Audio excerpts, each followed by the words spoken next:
This is an Israeli chosen strike that they claimed was preventative. All it did was prevent peace. Because now then we have those scenes I've shown you inside of Israel. They have never in their existence since 1948, they have never suffered this kind of shock and hits on their cities. Even in the 1967 war, the 1973 wars, they were all on the battlefield primarily. Even some of these intifadas where missiles and rockets were sometimes launched in, they were so low tech. Most of them were intercepted, and those that hit were very small damage. Nothing like this. And we don't know how sustained this is going to be. Iran is claiming that they have tens of thousands, they say, of these missiles, and they're scattered throughout the country. So Israel can't come in and just take out a few missile launchers and end the problem. So I don't know if it's true or not. That could just be bluster, but they clearly have a bunch, because so far they've been able to maintain the pace of a lot of missiles coming in, and you see that they're not getting intercepted, especially the ones that are the most powerful.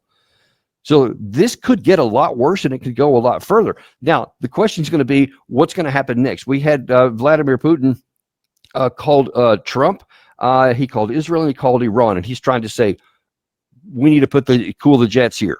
We need to end this war, figure out how to get these strikes off the table, because he's concerned about regional escalation. There has been, I remember I mentioned Foreign Minister Arakshi said that there are, he has evidence that the U.S. has already been involved. Well, President Trump went on Truth Social, let's see, I guess about 9 hours ago now, and he said, let me see if I can pull that up here, because it was pretty sharp. He said the U.S. had nothing to do with the attack on Tehran, and if we are attacked in any way or form by Iran, the full strength and might of the U.S. armed forces will come down on you at levels never before seen. Well, that's the very definition of escalation, which we don't want to see. That's what we're trying to stop, folks. We don't want any kind of an escalation, and that is the biggest concern I've got. The United States is that we must not, under any circumstances, get sucked into this war. And there's already some weakening on the Western side, because the British finance minister was interviewed by Sky News overnight and was asked if Israel asked UK for their help in this war, will they give it? And the minister said, we'd consider it. We might do that. And if we still want to claim that we're for international law and the international rules-based order and all of that, you can't just say, okay, this side, with no evidence provided to anyone. This is worse by the far, way worse than our bogus 2003 attack into Iraq on weapons of mass destruction. It's kind of got that vibe, but it's a lot worse, because, I mean, we went to all this theater to provide alleged evidence and all this kind of stuff. They didn't do anything except for, we just said it, and so we attacked, even though we have countervailing evidence by our own intelligence assessment saying there was none. We should be calling Israel to the carpet. We should be saying, show me your evidence. Where's your evidence that before all this, that they were 2 weeks away from a bomb and that they had a weapons program?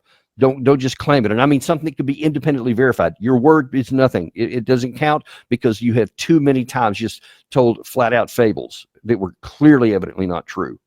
But what we should not do above all is get into a war because of a desire of another country to blow up another one and then try to draw us in to use our armed forces. Sounds like Britain's actually considering it. I sure hope they don't do that. I hope they go against that. But that's where we are right now, folks. And Israel has been warned, to push for an end to this. Apparently, Trump is trying to say, hey, let's get to an end. But nobody has any idea where it's going or how to get it off. It is so easy, folks, to start a war. It is damn hard to end one. And once these things start, I've been telling you this ever since we've had this channel, wars take on a life of their own.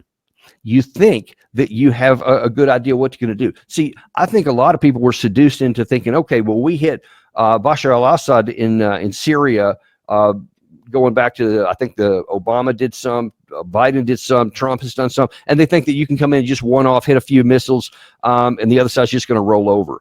Or Israel may have gotten a little overeager when they saw that they were able to kill Hassan Nasrallah, the leader of Hezbollah, last year, And basically that sent all of Hezbollah to the ground. They didn't go away, by the way, and that was only a temporary success, because I assure you, Hezbollah has replaced their leadership, and they are plotting their revenge right now. Don't be under any illusion that that's over. It's just put in suspended state right now. But Israel had a tactical success, and at least a temporary success, because it did result in Hezbollah, that conflict that was going on the war or on the ground has been suspended. So maybe they thought, well, we'll do the same thing here. We'll assassinate a bunch of people, have this big air raid, and then they'll go to ground. Well, the problem is Iran wasn't Hezbollah. Hezbollah was a proxy. They weren't the main entity. Iran, and we knew this. We've had many guests on that kind of have shown you what the Israeli side, what the Iranian side has in ballistic weapons. It is now being validated before your eyes. This is exactly what we had. This bears showing one more time. This is what Ted Postal warned about. This is what we've been talking about with some of our other guests. Mike Domino, who's currently Undersecretary of Defense, warned about this on our show before he assumed office. You see that surely he's given this same advice inside. The question is it going to be listened to? Because listen, look at this carefully. Be very clear on this. You see all these incoming missiles here that Israel, with its vaunted, all this air defense systems that it has, is not even shooting them down. They're all impacting.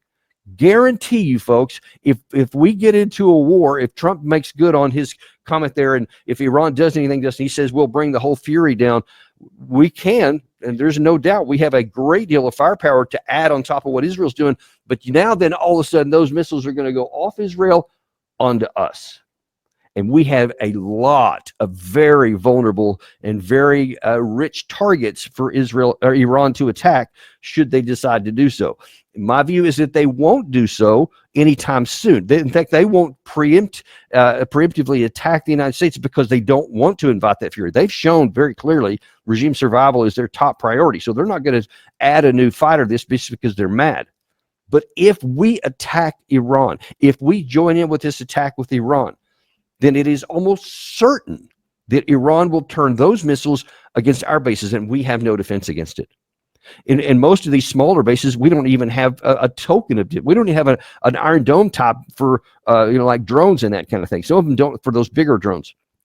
We don't even have that. But you see that even the best stuff, and this is including American THAAD system, this is including Patriot system that you see in Israel right now. Do you see any of those things being intercepted? So what makes anybody in Washington, D.C., in a position of authority, think that Iran couldn't do those same missiles onto us and we would be equally powerless? Do you want to see that our bases in Qatar hit? Do you want to see our bases in Saudi Arabia or Kuwait or Bahrain or all these smaller places in Syria, Iraq, and some in Jordan, etc.? Those would all be sitting ducks. Do not take any action that will get Americans killed for no reason. Do not get inside of a war that Israel already doesn't know how to end. And they don't even have a resource to plan for how to end this. They only know how to start things. See Hamas. They've been fighting that for now, 18, 19 months now. They have no idea how to end that. All they know how to do is keep throwing bombs, which, by the way, they can only do if we keep giving them ammunition. And all that stuff is something we're going to have to deal with here because we don't have unlimited amounts of ammunition and weapons to give everybody. Russia-Ukraine war to support Zelensky, the Israel to support against Iran, us if we happen to get into the fight as well. Don't prove that is right too. Don't get us into a situation where we simply can't support everything and then other sides may be able to. Don't get us into a war we can't win, but most importantly, don't get us into a war we should never fight because it's not necessary for our national security. Instead, do the opposite. Work hard diplomatically. Use some of our leverage on Netanyahu and join in with Putin in this and try and get with Iran and try to give everybody, stop the fighting here and let's find a way to coexist and live in peace again, which is going to be incredibly difficult now. Much worse than it was before because now there's been so much bloodshed and so many buildings blown up, etc. So this is what we can, probably the best we can hope for right now is to stop the damage, stop making it worse. It's going to be so much more difficult now to try to find peace than it ever was before because we had the possibility for that and we threw that in the trash and burned it. And now then, here we are. Let's don't make it worse. I'm very concerned about that, but that's just what we have to deal with. That's what we're at right now. We're going to continue to update you on these things as they happen. And we've got some really good shows for you coming up at the first of the week. Be sure and watch those in. Thanks very much, and we'll see you on the next episode of Daniel Davis Deep.